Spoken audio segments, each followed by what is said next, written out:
Olá, seja muito bem-vindo ao canal Estudos em FIIs. Esse vídeo não é uma recomendação de investimentos.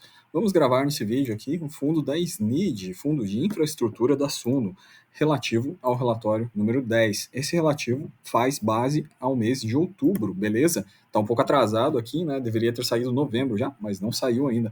Esse é o último relatório. Bom, primeiro dados gerais, como sempre fazemos aqui, um comparativo do mês anterior com o mês atual. O que a gente percebe aqui nos principais indicadores? Poucas mudanças, né? Carrego praticamente igual, CDI mais 2,6, duration a mesma, número de debêntures a mesma, levando em conta também que não teve movimentações da carteira nesse período aqui. Patrimonial muito parecido, nível de distribuição bastante estável, sempre o mesmo de sempre, né? Não tem muita novidade nesse fundo aqui. E aqui a gente percebe realmente só a cota mercado mais valorizada e o fundo ganhando cotistas aí, em torno de 250 cotistas esse mês que passou. Segue negociando com ágil a um PVP de 1,02. Hoje está até um pouquinho mais caro que isso. Então, esse é o reporte, um resumo da primeira página que eu fiz para vocês aqui. Basicamente são esses indicadores gerais e o crescimento do número de cotistas a cada mês que passa, né? Vamos à carteira. A carteira, sem grandes modificações, como eu falei, 18 debêntures, né? Não teve nenhuma nova compra. O fundo só faz um detalhe para a gente, nesse relatório aqui, relativa à última debênture adquirida no mês passado.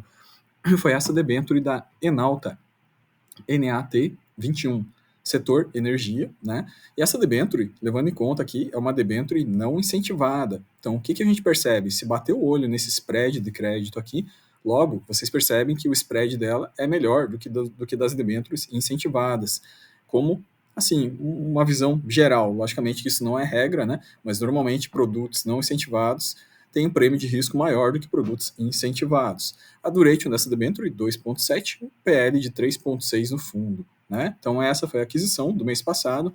Como é que está a exposição do fundo? Ele está atualmente 73% em debêntures incentivadas e 22% em não incentivadas, e tem 8% de caixa.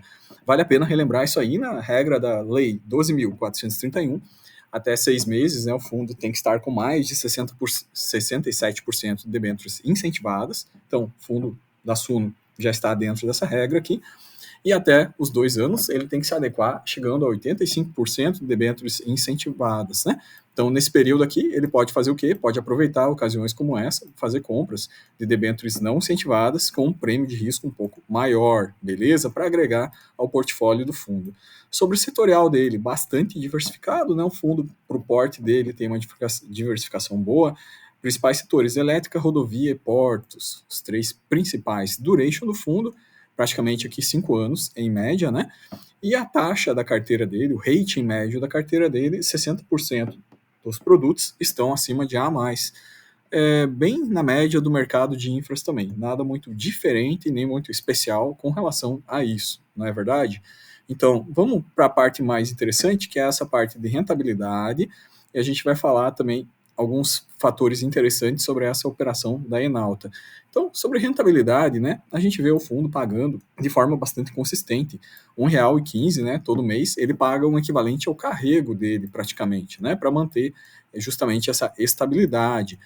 Bom, isso aí vai dar aproximadamente 115% do CDI líquido, né, então o fundo sempre vem vencendo o CDI aqui, entre 110 a 115, né, varia mês a mês, só que o retorno total dele realmente está bastante interessante, considerando que é um retorno líquido, né, acima do CDI. Bom, cota ao mercado, ela vem subindo recentemente, principalmente nos 3 últimos meses. A gente percebe esse gráfico aqui, né, o dente de serra da Datacom e DataX, mas a gente percebe uma mudança de patamar, uma tendência à subida da cota a mercado, que está batendo quase R$ 104, ok? Então, a gente percebe realmente esse fundo aqui, por ser um produto da Suno, ele é um produto que tem uma divulgação interessante, é um fundo que está se tornando mais conhecido, com isso uma força compradora um pouco maior, aí, e a gente percebe realmente o produto se valorizando no mercado. Bom, um detalhe que eu queria falar com vocês é fazer uma repescagem para quem não viu o último vídeo da Suno, que a gente gravou aqui do último relatório do mês 9, para quem não assistiu também a live com o gestor. Praticamente o que o gestor nos fala é uma pergunta que foi da live, né? Que se o rendimento do fundo vai cair à medida que a CDI esteja caindo. A resposta do gestor foi que sim, que o rendimento nominal tende a cair, né? Mas que o rendimento percentual do fundo sobre o CDI vai aumentar. Então, o que o gestor quis dizer com isso, né? Na verdade, que esse carrego nominal que eles pagam hoje de 1,15, quando a Selic estiver em patamares menores, ele não vai conseguir manter esse 1,15. Logicamente, a gente não tem um guidance ainda de para quanto isso vai, mas certamente isso vai cair, né? Isso é uma decorrência direta da queda do CDI, já que o fundo é indexado em CDI, ele tem hedge total para CDI. Então, o CDI caindo, o valor nominal dele cai, né? Bom, o que o gestor nos fala aqui? A gente vai perceber alguns fatores bem interessantes. Primeiro, eu queria passar para vocês aqui o cenário, esse gráfico de acompanhamento que a gente faz aqui no canal, é o gráfico de acompanhamento do IMAB, né, para a gente ver mês a mês para que lado está indo, sendo vermelho IMAB jogando contra, azul IMAB jogando a favor. Bom, no caso do vermelho aqui, esse mês de outubro, vocês vejam, jogou contra o IMAB, né, ou seja, se esse fundo fosse um fundo IPCA mais sem mecanismo de hedge, ele teria tido remarcação a mercado para baixo, né? Teria sido impactado por marcação a mercado de forma negativa, né? Só que como ele tem o mecanismo de hedge, acontece esse padrão no gráfico que a gente está vendo aqui. Então veja, marcação a mercado para baixo, certo? Penalizando aqui nesse mês, e mecanismo DAP para cima, ou seja, no somatório total, se você olha a soma dos dois aqui, na verdade o DAP ele consegue melhorar aqui a rentabilidade total do fundo. Então, o fato do fundo estar 100% indexado ao CDI nesse mês específico aqui, em que a marcação a mercado foi ruim, ajudou o fundo e ajudou bem, ele gerou 1,24, basicamente o maior fator pelo mecanismo DAP.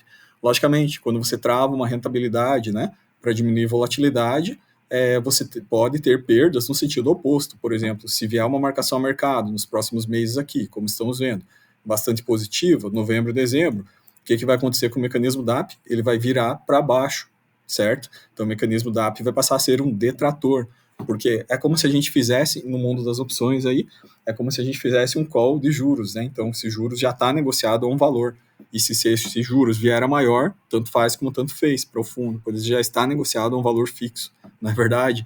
Então, o que acontece? Que isso diminui a volatilidade, sim, isso blinda o fundo em caso de marcação a mercado negativa, em caso de variação de IPCA também, mas quando você tem uma variação positiva, como vamos ter nos próximos meses aqui, a tendência é que esse mecanismo DAP ele jogue um pouquinho mais para o contra, né, e não ao favor, beleza? Mas, dito isso, né, o fundo está, né, gerando valores bem interessantes. Aqui 1,24, balanço contábil aqui desse fundo aqui.